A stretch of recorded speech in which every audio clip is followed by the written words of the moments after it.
Gününe 10 minut yok degенде telefonun bir akıсын belgile деп аткам.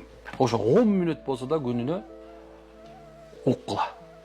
Раматыл Чуажик өзүнүн азыр канча саат андай нерсеси бар туурабы? Ал бүтпөйт, ал уже болду. Ал жанагындай бир ал шейиттин баягы мындай аалымдын китеп жазганы шейиттик кары сыяктуу да туурабы? Ал кишинин сүйлөгөн сөзү YouTube'да турган нерсеси ошол кан сыяктуу эле.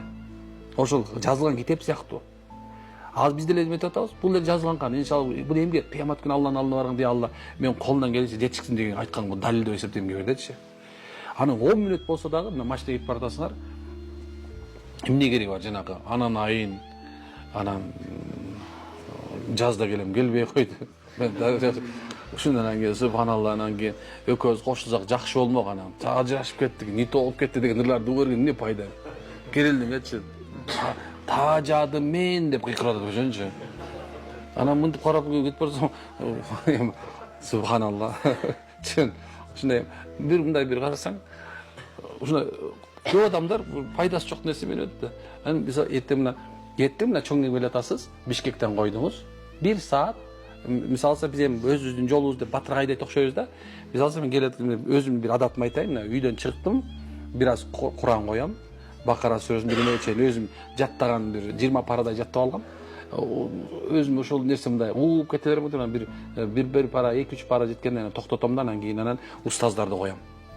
Биринчи бай устаздан урмат деп Субхана Чуажигени коям. Анткени Субхан Аллама өтүп кетти, ал кишинин урматы бар. Андан кийин Субхан Максатажигени коям. Андан кийин Кенжетай Зорду коям. Ушуну кете берем да, анан азыр Искендер деген ажыке жагып калды азыр. О, темели Беловодский экен. Андай сөзүндө жандуу китептерди мындай жакшы которуп мындай креативный болду экен да. Ушундай нерсе да. Анан Тажидин Дамыланы окугам. Ал киши Субхан жана маселе китептер мисалы алса Кудурини толуу менен которуп сабак кылып чыгарып койду. Сонун дамылалар бар азырчы. Анан Тариелди коюп коям акырында субханалла. Көп чыкпайт ал киши тем тасаввуфка бекем адамдар да. Ушундай. Ушинтип мындай угуп кете берем, барганча субхан канча маселени мындай бир мындай эме болуп калат. Биз үчүн баягы китеп окуган кишилер үчүн мындай ал кишинин айтып аткан нерсе, бул жер мындай, бул жер дагы мантыгын көбөй баштайт да. Ушундай нерсе. Эмне кылыш керек экен?